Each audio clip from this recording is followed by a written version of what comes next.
Next significance of meiosis. Okay, उसके बाद अपन difference देखेंगे। अच्छा, पहले डिफरेंस देख लेते हैं माइटोसिस और मियोसिस का। माइटोसिस और मियोसिस में सबसे मेन डिफरेंस क्या रहेगा? पहला,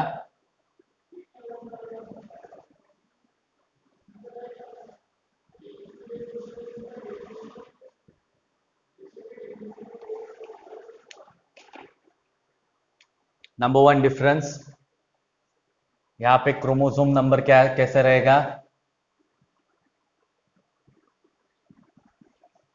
रिमेन्स सेम।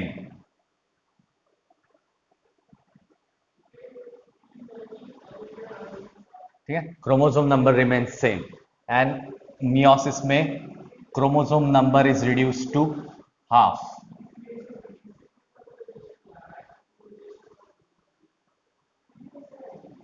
और सेकंड डिफरेंस, माइटोसिस के एंड में कितने सेल्स बनेंगे?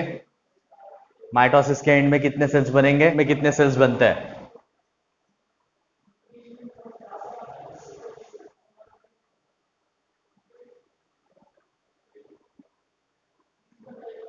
और मियोसिस के एंड में कितने बनेंगे?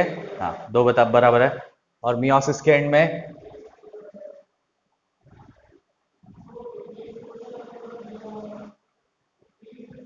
चार। ठीक है, मियोसिस के एंड में 4 सेल्स बनेंगे। ओके, और ये जितने भी सेल्स हैं, both daughter cells, these have identical genetic makeup or identical to parent cell।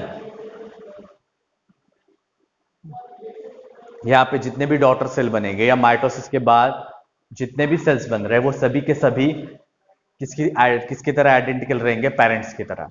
Meiosis के केस में daughter cell differs in their genetic makeup or daughter cell differs genetically from their parent cell। हमेशा same नहीं रहेगा because of recombination. So meiosis के case में जो भी recombination हो रहा है उस रिकॉम्बिनेशन की वजह से डॉटर सेल जो रहता है वो आइडेंटिकल नहीं रहेंगे। ठीक है, दूसरा, ये जो भी सेल्स है ये कहां पे होगा? दे ऑकर और carry out in somatic cell. ठीक है, और मियोसिस कहां पे होता है? It occurs in germ cell. ठीक है, it occurs in germ cell. Okay, then उसके बाद next point, there is no homologous pairing of chromosome.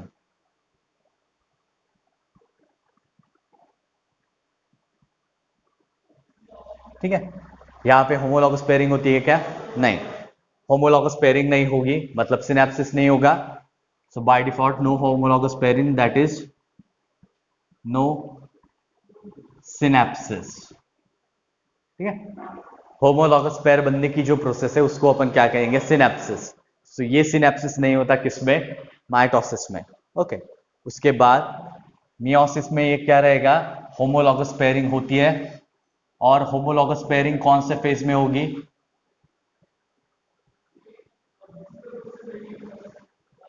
Homologous pairing कौन से फेज में होगी बताओ? होगी, हाँ बराबर है। ठीक है, होमोलॉगस पेयरिंग ऑकर्स इन ज़ाइगोटी। ठीक है, दूसरा पॉइंट, माइटोसिस में क्रॉसिंग ओवर या रिकॉम्बिनेशन होता है क्या?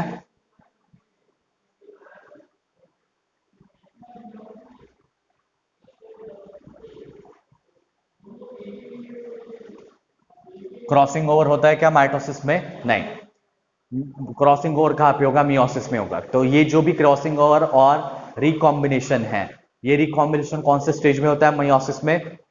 मियोसिस में ये जो भी रिकॉम्बिनेशन है वो कौन सी स्टेज में होगा?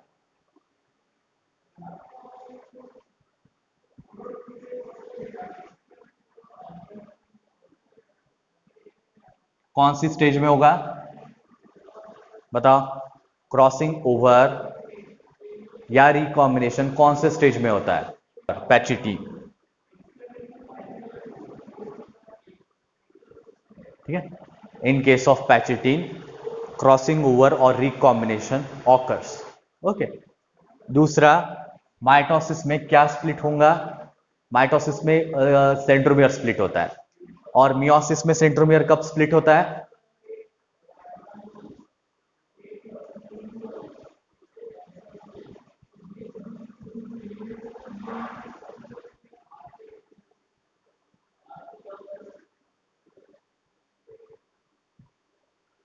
ठीक है।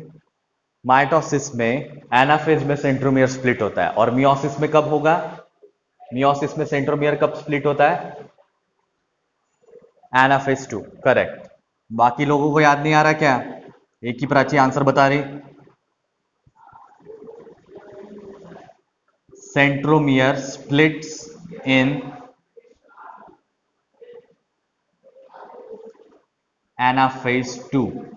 एनाफेज 1 में सेंट्रोमियर स्प्लिट नहीं होता। एनाफेज 1 में क्या होगा फिर? एनाफेज 2 में सेंट्रोमियर स्प्लिट हो रहा है, तो एनाफेज 1 में क्या होता है? एनाफेज 1 में क्या होता है? वो मेटाफेज में होता है। सभी ने इक्वेटर पे अलाइन होते हैं तो वो मेटाफेज में होता है। ओके, वो मेटाफेज की डिस्क्रिप्शन है। एनाफेज 1 में क्या होगा? एनाफेज 2 में सेंट्रोमियर स्प्लिट हो रहा है, तो एनाफेज 1 में क्या होता है? एनाफेज 1 में क्या होगा? होमोलॉगस पेयर, करेक्ट, प्राची ने बताया। सो क्रोमोसोम की ये जो भी पेयरिंग है वो सेपरेट होती है। ओके, सो ये डिफरेंस रहता है। ये बेसिक डिफरेंस है माइटोसिस और मियोसिस का, ये तुमको हमेशा याद रखने चाहिए। अब जैसे यहाँ पे बताया नो होमोलॉगस पेयरिंग, तो इसका इसको दूसरे वर्ड में क्या कहेंगे कि यहाँ पे बायोवैलेंट नहीं बनता। ओके, माइटोसिस में बायोवैलेंट नहीं बनता। और जब हम यहाँ पे कह रहे हैं there is no crossing over, crossing over नहीं है, तो इसको दूसरे वर्ड में क्या कहेंगे? There is no formation of chiasmata. ठीक है, there is no formation of chiasmata. Crossing over के पॉइंट को ही क्या कहेंगे कि यहाँ पे कायस्मेटा फॉर्म नहीं होता, एंड जो क्रॉसिंग ओवर होता है there is a formation of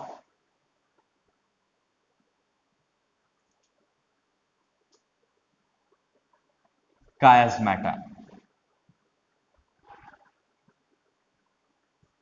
ठीक है। सो एक ही पॉइंट को अपन तीन तरीके से लिखते हैं। क्रॉस जो होमोलॉगस पेयरिंग वाला है, it means there is no synapsis और देयर इज नो बायवैलेंट। जहां पे होमोलॉगस पेयरिंग नहीं हो रहा है तो दो नहीं रहेंगे। होमोलॉगस पेयरिंग हो रहा है तो यहाँ पे क्या बनेगी? There is a bivalent. Okay, there is a presence of और फॉर्मेशन ऑफ बायवैलेंट और फॉर्मेशन ऑफ सिनेप्टोनीमल कॉम्प्लेक्स। उसी को दूसरा नाम क्या दिया था?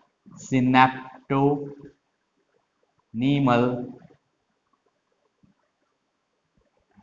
Complex.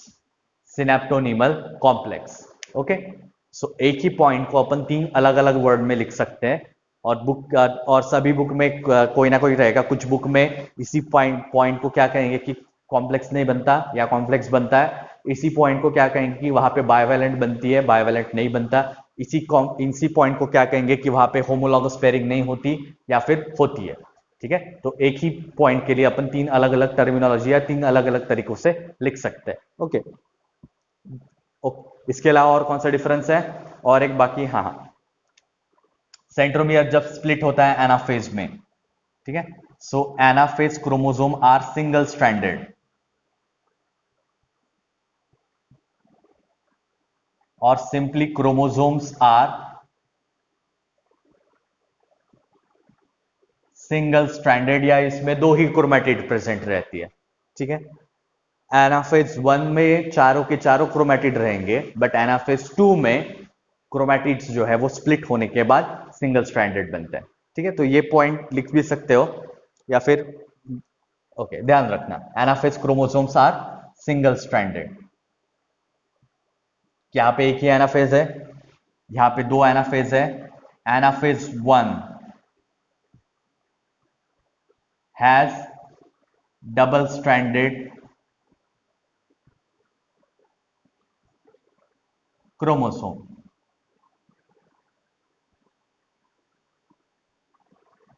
but anaphase 2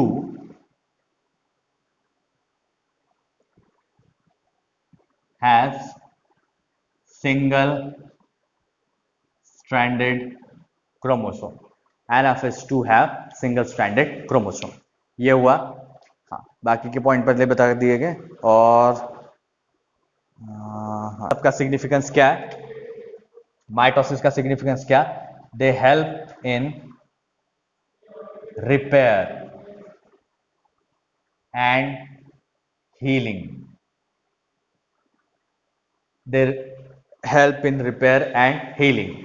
second point, meiosis में, मियोसिस क्यों हो रहा है, मियोसिस से कौन से सेल बनते हैं, मियोसिस के बाद कौन से सेल बनते हैं, हैप्लॉइड सेल्स बनते हैं। और ये जो भी हैप्लॉइड सेल्स है, इस हैप्लॉइड सेल्स को अपन क्या कहते हैं, और हैप्लॉइड है, हैप्लॉइड नहीं, HA, हैप्लॉइड सेल्स जो है इनको क्या कहेंगे,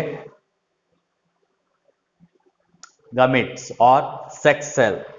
सो माइटोसिस रिपेयर और हीलिंग में काम करता है, तो मियोसिस क्या करेगा, it helps in formation of gametes और सेक्स सेल्स। ओके, हाँ, ये डिफरेंस समझ में आया। ओके, अब फोटो निकालना है तो निकाल लो। पॉइंट रहता है सिग्निफिकेंस ऑफ मियोसिस। माइटोसिस का सिग्निफिकेंस कल बताया था, मियोसिस का सिग्निफिकेंस क्या है,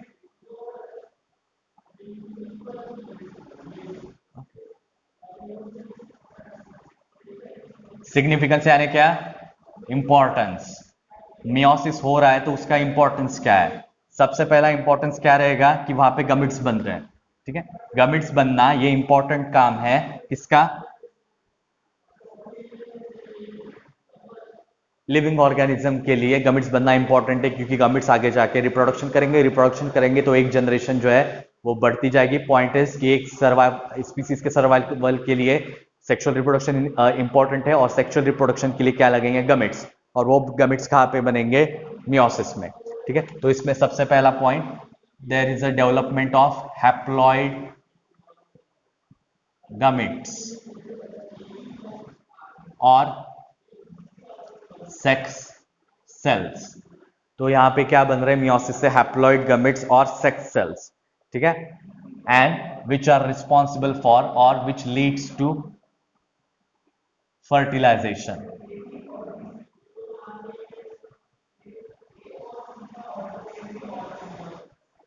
ठीक है, विच लीड्स टू फर्टिलाइजेशन।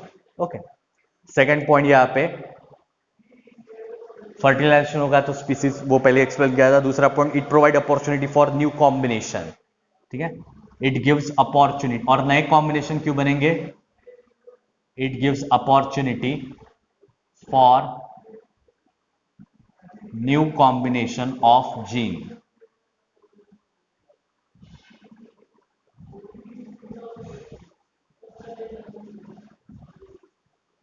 और न्यू कॉम्बिनेशन क्यों बनेंगे, बिकॉज ऑफ रिकॉम्बिनेशन और बिकॉज ऑफ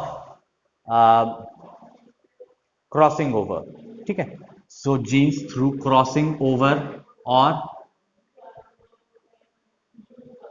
रिकॉम्बिनेशन। ठीक है, क्रॉसिंग ओवर की वजह से जो है नए जीन्स ऐड होंगे। क्यों, क्योंकि दो क्रोमोसोम है, फॉर एग्जाम्पल ये दो क्रोमोसोम है, ये दो क्रोमोसोम के दो नॉन सिस्टर क्रोमैटिड है, इनके बीच में क्रॉसिंग ओवर हो रहा है। तो इसका मतलब क्या है कि इसका ये पोर्शन इस पे जाएगा और ये क्रोमोसोम का ये पोर्शन इस पे जाएगा। ठीक है, सो पहले ये जो ब्लू कलर का था, अब यहाँ पे ग्रीन पैच भी है और नया ब्लू पैच भी है। अब ये जो पहले ब्लू था, यहाँ पे ब्लू पैच भी है और थोड़ा ग्रीन पैच भी है, तो ये नया कॉम्बिनेशन हुआ और ये भी नया कॉम्बिनेशन हुआ। सो ये नए कॉम्बिनेशन हो रहा है, मतलब डीएनए सेगमेंट अलग हो रहा है। तो ये इतने रीजन के जीन्स जो पहले इस क्रोमोसोम पे थे वो अब इस क्रोमोसोम पे आए, इतने रीजन के जीन जो पहले इतने रीजन के जीन जो ये ग्रीन कलर का है जो पहले यहां था, अब वो यहां पे। सो ये जो भी दो डीएनए सेगमेंट है, ये एक दूसरे के साथ क्या हो रहा है, एक्सचेंज हो रहा है। ये एक दूसरे के साथ क्या हो रहा है, एक्सचेंज हो रहा है, जिसकी वजह से नए कॉम्बिनेशन बनेंगे।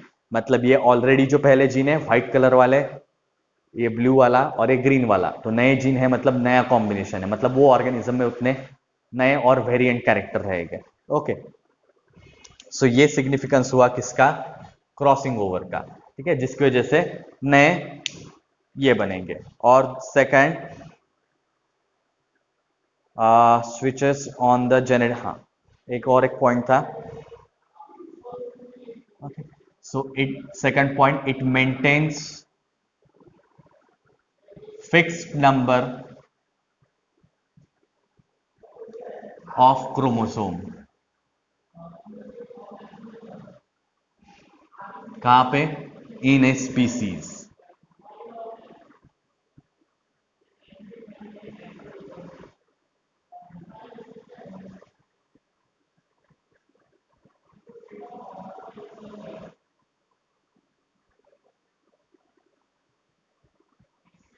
ठीक है, जितने भी सेक्सुअली रिप्रोड्यूसिंग ऑर्गेनिज्म है उन सभी में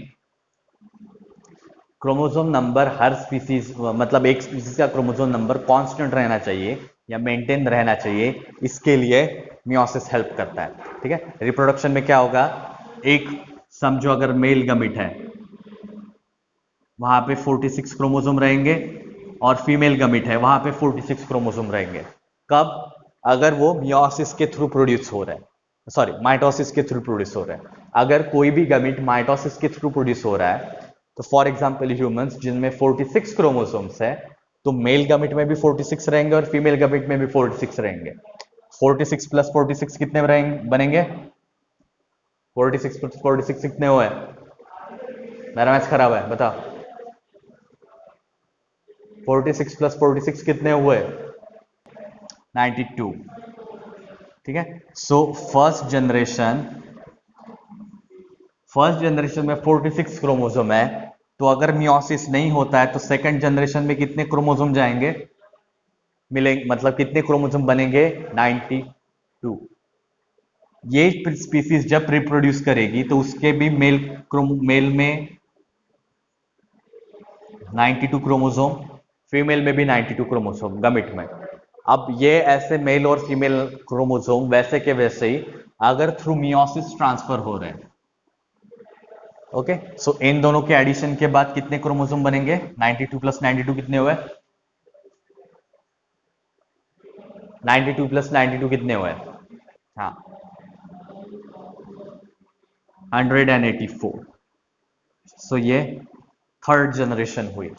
ठीक है, अब ऐसे ही चलता जाएगा, तो इतने सालों के इवोल्यूशन में अपने पास हजारों क्रोमोसोम क्यों नहीं है, और फर्स्ट ऑफ ऑल ये हजार या इससे ज्यादा क्रोमोसोम क्यों नहीं चाहिए, क्योंकि हर ऑर्गेनिज्म को फंक्शन करने के लिए क्रोमोसोम के या कोई भी जीन के 2 सेट इनफ है।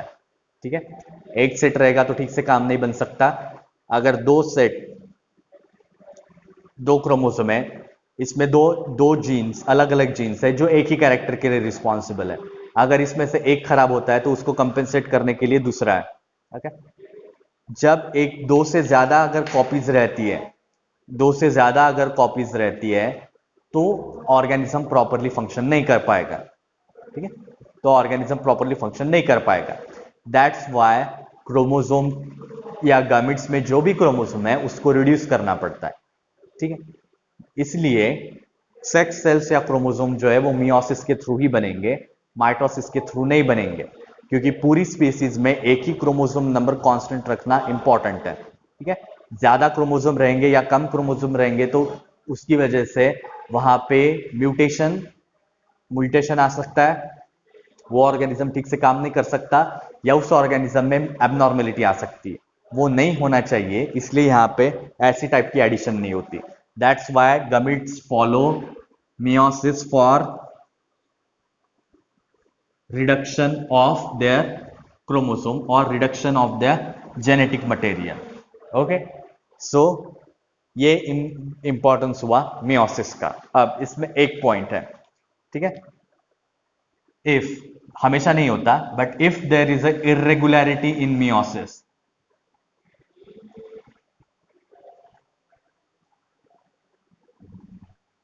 कहां पे, इन मियोसिस ये यहाँ पे डीएनए का जो भी सेपरेशन होने वाला है, ये सब प्रोसेस में अगर कोई एरर आता है तो उसकी वजह से क्या होगा, म्यूटेशन होगा। एक सेल में ज्यादा क्रोमोसोम जाएंगे और एक सेल में कम क्रोमोसोम जाएंगे, ठीक है। तो जिसकी वजह से म्यूटेशन होगा, और म्यूटेशन जो है वो हमेशा बेनिफिशियल नहीं रहता। कुछ केसेस में वो बेनिफिशियल रहेगा, या कुछ cases, most of the cases में उतना बेनिफिशियल नहीं रहता, ठीक है। So if there is a irregularity in the process, it causes mutation. It causes mutation, and sometimes this mutation can be beneficial or detrimental.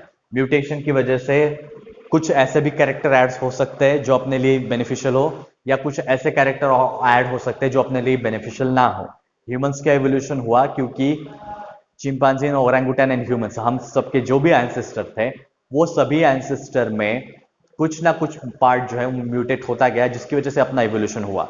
But सभी के सभी mutation जो है वो बेनिफिशियल नहीं रहते, ठीक है। कुछ म्यूटेशन बहुत खतरनाक रहेंगे, कुछ म्यूटेशन जो है वो बेनिफिशियल रहते हैं। बट अगेन कुछ केसेस में म्यूटेशन जो है वो बेनिफिशियल रह सकते हैं। सो ये सिग्निफिकेंस हुआ माइटोसिस और मियोसिस का, ठीक है। इसमें कोई पूछना है? कोई पार्ट समझ में नहीं आया? एक क्वेश्चन का जवाब दो। ठीक हो जाएगा वीडियो, एक आवाज क्लियर है? अगर माइटोसिस और मियोसिस में मेजर डिफरेंस जो है वो बताया कि यहाँ पे क्रोमोसोम नंबर वैसा का वैसा ही रहता है, ठीक है।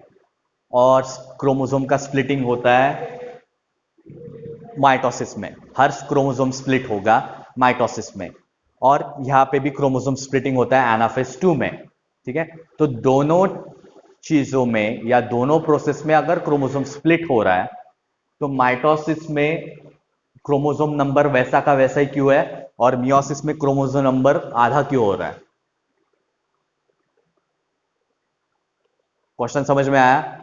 सेंट्रोमियर दोनों जगह स्प्लिट होगा, क्रोमोसोम दोनों जगह सेपरेट होता है दोनों प्रोसेस में, बट माइटोसिस में क्रोमोसोम स्प्लिट होने के बाद भी क्रोमोसोम नंबर कम क्यों नहीं है, और मियोसिस में क्रोमोसोम स्प्लिट होने के बाद भी chromosome number reduce to half क्यों हुआ? बताओ, समझ में आया क्वेश्चन? आंसर बताओ, लिख के बताते, ठीक है। माइटोसिस और मियोसिस, ठीक है। यहां पे पेरेंट सेल से दो डॉटर सेल बनेंगे, नंबर 1 और नंबर 2, बट ये सभी क्या रहेंगे, आइडेंटिकल, ओके। मियोसिस में एक पेरेंट सेल से कितने सेल बनेंगे, 4, 1 2 3 4, ठीक है। तो ये 4 सेल बने, ये पेरेंट्स के लिए आइडेंटिकल होंगे क्या? ये जो 4 सेल बने हैं मियोसिस के बाद, ये पेरेंट्स को आइडेंटिकल रहेंगे क्या? ये वही सभी चीजें हो रही है, मतलब लगभग प्रोसेस सेम है, सिर्फ रिकॉम्बिनेशन किसमें होता है, मियोसिस में, जिसकी वजह से यहाँ पे नए कॉम्बिनेशन बनते हैं। सिर्फ सुनो, तो मियोसिस में नए कॉम्बिनेशन बनते हैं, ये बराबर है, और माइटोसिस में जैसे पेरेंट का कॉम्बिनेशन है वैसे ही रहेगा, वो भी बराबर है। बट दोनों के केस में सेंट्रोमियर स्प्लिट होता है कोई किसी ना किसी पॉइंट पे, ठीक है। तो ये जो सेंट्रोमियर स्प्लिट हो रहा है, अगर वो माइटोसिस में भी होता है और मियोसिस दोनों में होता है, दोनों के केस में, माइटोसिस में भी और मियोसिस में भी, एक पॉइंट के बाद सेंट्रोमियर स्प्लिट होता है। तो फिर माइटोसिस के केस में क्रोमोसोम नंबर सेम क्यों रहेगा, और मियोसिस के केस में क्रोमोसोमल नंबर डिफरेंट क्यों रहेगा, या रिड्यूस टू हाफ क्यों होता है, ठीक है। क्वेश्चन समझ में आया क्या पूछा है? क्वेश्चन समझ में आया क्या क्या पूछा है?